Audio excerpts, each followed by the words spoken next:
ambiente e as mudanças climáticas são um assunto que interessa todo o planeta.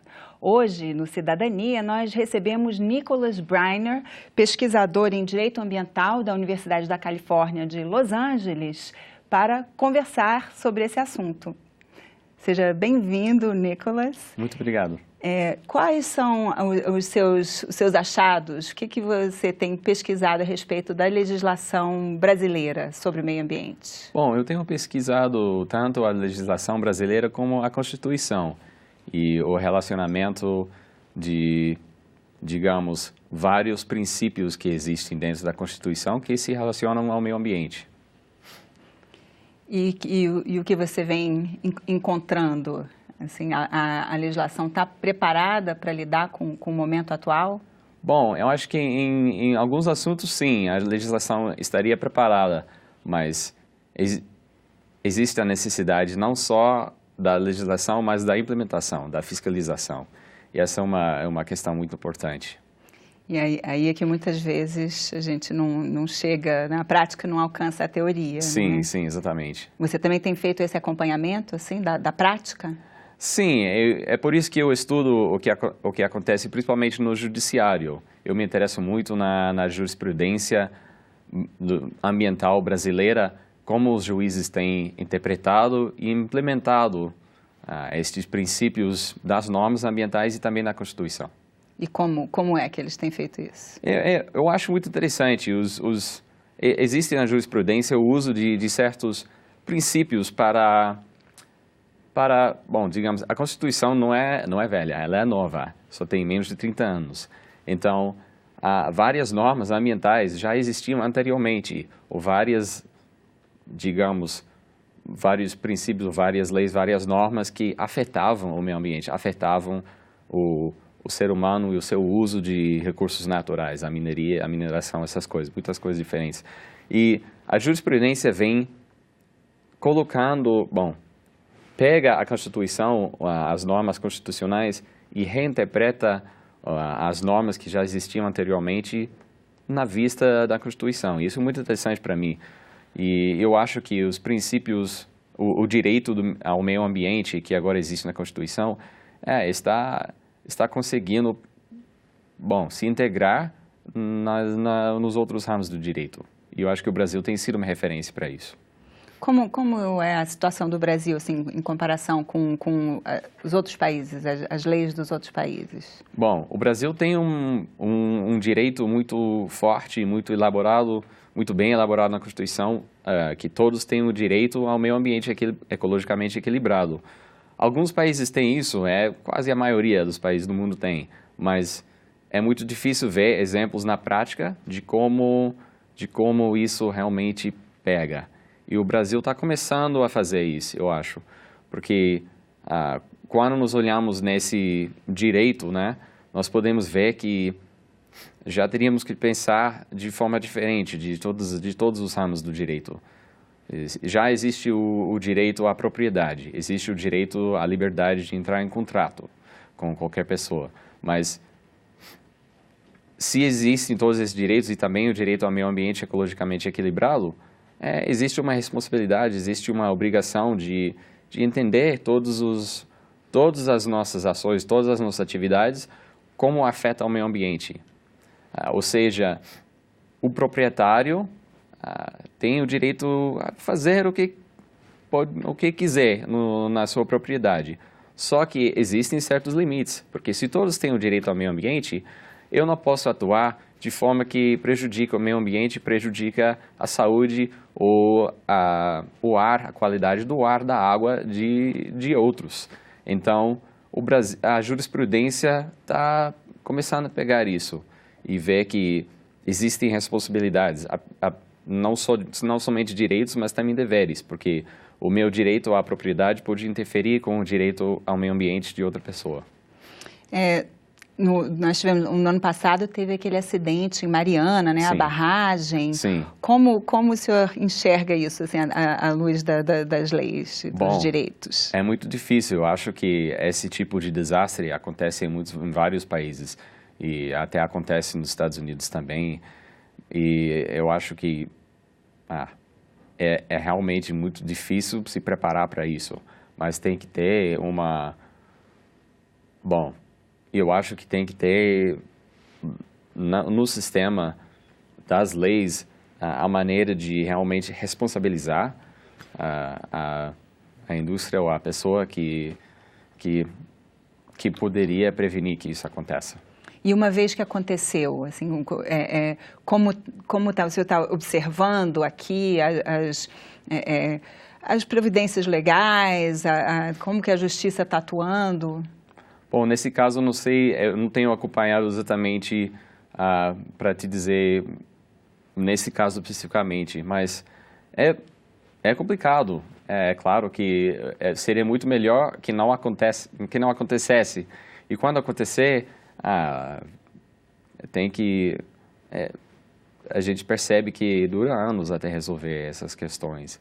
E é por isso que eu acho que quando acontecer, é mais importante não só responder aquilo que aconteceu, mas preparar melhor para que não aconteça no futuro. Enxergar para prevenir, né? Sim, sim. A prevenção, bom, nós teríamos que usar essas oportunidades de ver um desastre assim e pensar que realmente precisamos agir de forma melhor para prevenir que não aconteça de novo. O Brasil é um país onde existem diversas realidades diferentes, né? A gente vê assim, a Amazônia, que é olhada por todos, né, como um grande celeiro da biodiversidade, mas também assim, as pessoas que vivem lá também têm muitas carências de muitos direitos, né? E, assim, elas, para conseguir muitas vezes assim, ter luz elétrica, então elas precisam queimar óleo, fazer assim, coisas que também afetam o meio ambiente de uma forma ruim. Claro. Como equilibrar esses direitos? A dignidade da pessoa realmente é muito importante. E eu acho que só de falar em equilibrar esses direitos já é um passo à frente. Porque anteriormente nem se falava nisso. Era só o que eu preciso agora nesse momento. Se nós mudamos, se nós trocamos assim o paradigma para dizer como vamos equilibrar, eu acho que já é um passo à frente, porque já reconhecemos que há dois interesses diferentes que precisam ser equilibrados, e isso já é uma consciência diferente. Mas é claro que nós não podemos assim tirar o direito da pessoa de se realizar ou de conseguir as suas necessidades. Às vezes a gente vê até pessoas que justamente resistem à preservação ou às medidas, né, assim, em prol do meio ambiente, justamente dizendo, o primeiro mundo destruiu suas florestas e seus recursos, agora é nossa vez, né? Existe espaço para esse pensamento? Sim, eu acho que existe. Bom, é triste que se pode pensar dessa forma, mas eu acho que a consciência teria que mudar aos dois lados, né? Que existem aqueles que, bom, digamos no primeiro mundo, que dizem que nós não vamos ajudar, ou que eles têm a tentação de dizer que vocês têm que fazer de maneira diferente do que nós fizemos. Isso não é certo, é claro, porque não reconhece o direito da outra pessoa. Mas também, para quem tem necessidade, ou que tem carência, ou que ainda deseja um desenvolvimento, um nível de desenvolvimento maior, eu acho que é necessário que todos nós no planeta vamos pensar de forma diferente, vamos tentar inovar para que as pessoas não tenham de fazer da mesma forma como se fez antes. E como isso seria assim, em termos econômicos, assim, como fazer digamos, que a floresta de pé seja mais viável para os habitantes, para as pessoas que moram ali, do que, né, derrubar? Sim, eu acho que incumbe aqueles que já gozaram da oportunidade de fazer quando a gente não sabia dos efeitos ambientais, ajudar para que isso para que não tenha a mesma para que não tenha o mesmo empurro para destruir. Mas é muito difícil. Eu não vou dizer que é fácil, realmente é muito complicado. E essas nações que já passaram por isso, elas estão dispostas a arcar com esse custo? Algumas, mas precisa de muito mais esforço. Assim, o presidente dos Estados Unidos está pensando em rever os acordos, né, que foram feitos anteriormente, né? E eu acho que é um ponto de vista que não pode ter no século XXI. De pensar que nós vamos fazer isso sozinhos e não precisamos colaborar com o resto do mundo. Infelizmente é isso que está acontecendo, mas eu acho que é uma forma de pensar que não se pode ter, porque não é bom. O planeta não vai aguentar essa forma de pensamento. E a legislação dos Estados Unidos, ela prevê, assim, o presidente ele tem mesmo esse poder de revogar acordos ou tem alguma previsão legal que faça com que ele mantenha a palavra? Sim, revogar acordos ele poderia, mas o acordo não quer dizer que nada vai acontecer se ainda não estiver no acordo, digamos, sobre o Acordo de Paris, sobre as mudanças climáticas. O presidente teria o poder de revogar, mas a legislação não. Então, ainda existe o esforço que vai além do que o presidente pode fazer. Mesmo que ele se mostre contra esse tipo de ação, mas a indústria já está percebendo que precisa levar em conta as questões das mudanças climáticas. E mesmo sair de um acordo não vai mudar isso. E com relação às populações tradicionais aqui no Brasil, né, os indígenas, como eles são contemplados pela lei? Como o senhor vê? Bom, eu acho que tem melhorado muito, mas essa questão de ligar o direito ambiental e os direitos humanos é bom, porque se pode perceber que não adianta elaborar leis sobre conservação se não está levando em conta as necessidades dos povos indígenas ou os povos que vivem nas regiões mais afetadas. Mas nós vemos sempre que a população nas florestas é a população mais vulnerável e é melhor entrar visando esses dois ramos de direitos juntos, meio ambiente e direitos humanos, para que não aconteça um desequilíbrio de querer conservar e não trabalhar com quem mora lá. Conservar realmente só vai acontecer quando é uma coisa que está fazendo em conjunto com as pessoas que vivem lá, porque elas sabem como é que vão cuidar da terra lá. A legislação com relação assim, ao comércio, porque muitas vezes as formas de produção que não levam em conta a preservação, a conservação do meio ambiente são mais baratas e, né, mais viáveis, né? A legislação atual, ela está satisfatória nas exigências ou é preciso mexer nisso? Não, eu acho que não. Eu acho que precisaria, eu acho que precisaria levar em conta todos os custos ligados ao comércio. E é difícil fazer isso, mas eu acho importante, por questões econômicas, de internalizar realmente qual é o custo para o meio ambiente desse produto e quem vai pagar esse custo, porque senão acaba que todo mundo acaba pagando e o benefício só vai para aquela pessoa.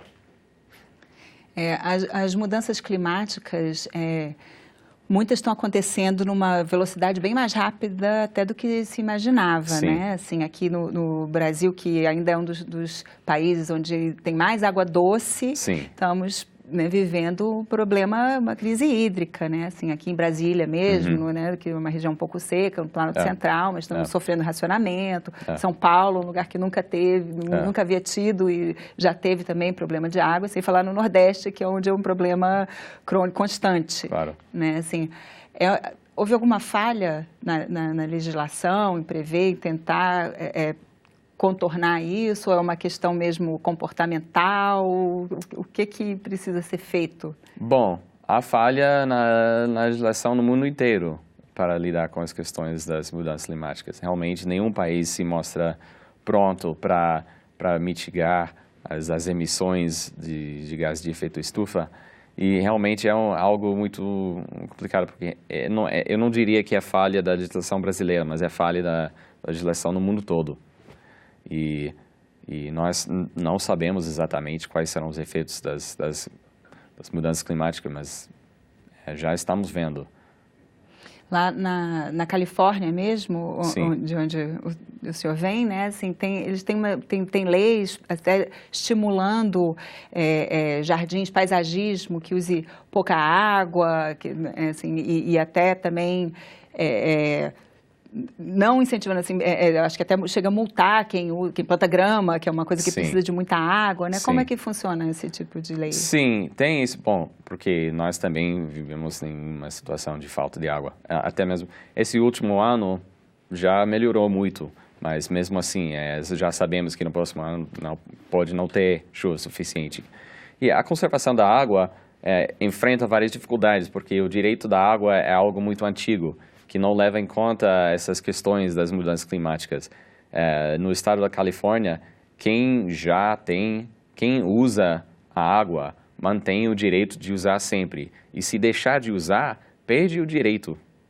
Então é muito complicado, porque isso não incentiva a conservação. Isso acontece na agricultura, porque a agricultura na Califórnia usa como 80% da água. E nós falamos sempre das políticas da pessoal na casa não ter grama e tomar banho rápido, essas coisas. Mas, na realidade, isso afeta só um pouquinho da água, porque a maioria se usa na agricultura. Mas o direito não incentiva a conservação da água na agricultura, por causa disso. Quem deixa de usar a água que tem direito a usar, perde o direito. Então, ninguém vai ter o incentivo para conservar ou para fazer de maneira mais eficiente. Isso tem que mudar.